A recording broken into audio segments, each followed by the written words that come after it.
వాళ్ళ class teacher మీద కూడా విరుచుకుపడి పో పోవే పంతులమ్మ అని ఇలా తిడుతుంది. తన ఫ్రెండ్స్ కూడా పోండ్రా పిల్ల కుంకలారా అని చెప్పేసి అని తిట్టి అక్కడి నుంచి వెళ్ళిపోతుంది. Hello guys, welcome to story ఏంటంటే షార్ట్ సిరీస్ ఎపిసోడ్ 3.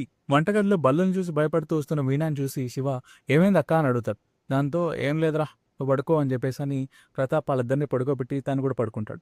పొద్దున్న లేచాక యథావిధిగా వాళ్ళ స్కూల్కి వాళ్ళు పంపించేసి తన ఉద్యోగానికి వెళ్ళిపోతాడు. 2 రోజులు గడిచాక ఒక రాత్రి వీణాకి సడన్గా జ్వరం వస్తుంది. దాంతో వాళ్ళ నాన్న నైట్ అంతా మెలకుగా ఉండి తనకు సేవలు చేస్తూ కషాయం తాగించి ఆ జ్వరాన్ని తగ్గిస్తాడు. మరుసటి రోజు లెగిసి యథావిధిగా స్కూల్కి వెళ్ళిపోతాడు.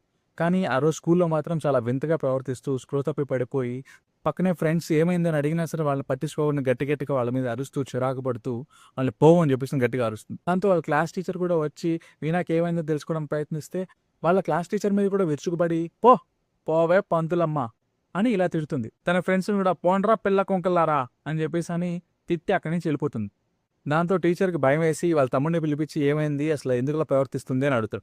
దాంతో రాత్రంతా తనకి జ్వరం వచ్చిందని సరిగ్గా నిద్రపోలేదని వాళ్ళ తమ్ముడు చెప్తాడు. బహుశా దానివల్ల ఇలా ప్రవర్తిస్తుందేమో అని చెప్పేసి అని టీచర్ని సారీ అడుగుతాడు శివ.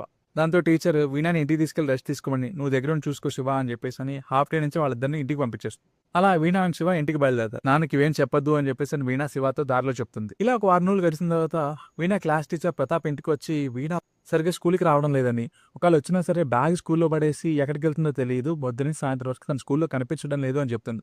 దాంతో కంగారు పడి అదేంటి 6 రోజుల తను స్కూల్కి వస్తుంది, ఇద్దరు కలిసి వెళ్తున్నారు స్కూల్కి అని అంటాడు. దాంతో లేదండి స్కూల్కి వస్తున్నారు కానీ తను మాత్రం క్లాస్లో కనిపించట్లేదు అంటారు. సరే నేను తెలుసుకుంటాను అని చెప్పేసి ఆమె అక్కడి నుంచి పంపించేస్తాడు.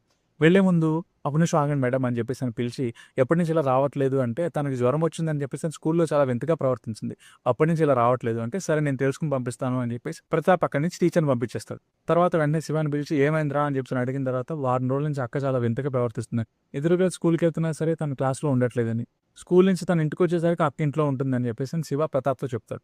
అంతేకాదు నాన్న పొద్దున్న నువ్వు అన్నం కూర వండినా సరే మళ్ళీ తను చికెన్ మటన్ తెచ్చుకుని తన కొత్త తినేస్తుంది, నీ షర్టు ప్యాంటు లుంగి కట్టుకుని తిరుగుతుంది, ఇంకా తన బ్యాగ్లో ఒకసారి చుట్టా బీడీ సిగరెట్ కూడా చూశాను అని అంటాడు. దాంతో ప్రతాప్ ఆశ్చర్యపోయి నిజమా అని అంటాడు.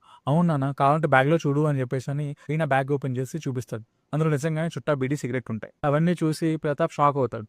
అసలు ఎందుకు ఇలా ప్రవర్తిస్తుంది అని చెప్పేసి ఒక ఆలోచనలో పడతాడు. ఇదంతా జరుగుతున్నప్పుడు వీణ పడుకుని ఉంటుంది. అసలు ఏం జరుగుతుందో చూద్దామని ఒక 2 రోజులు వీణాను ఫాలో అవుతూ స్కూల్కి వెళ్తాడు. ఈ 2 రోజులు నార్మల్ గానే వీణ స్కూల్కి వెళ్ళి వస్తూ ఉంటుంది. తన ప్రవర్తనలో ఏం తేడా ఉండదు. సరే అంతా బాగానే ఉందని మళ్ళీ తన ఉద్యోగానికి వెళ్ళిపోతాడు ప్రతాప్. ఇలా ఒక 6 రోజులు గడిచిన తర్వాత మళ్ళీ తన టీచర్ వచ్చి కంప్లైంట్ చేస్తుంది, మళ్ళీ వీణ సరిగ్గా స్కూల్కి రావట్లేదు అని. అప్పుడు ప్రతాప్ తను మొన్న 2 రోజులు నేను గమనించాను అప్పుడు బాగానే వెళ్ళింది అంటే మీరు గమనించడం మాత్రమే వచ్చింది, మళ్ళీ 3వ రోజు నుంచి మళ్ళీ అంత నార్మల్గానే ఉంది అని చెప్పేసి అంటారు. దాంతో శివాని పిలిచి అడుగుతాడు, అవును నాన్న టీచర్ చెప్పింది నిజమేనంటూ.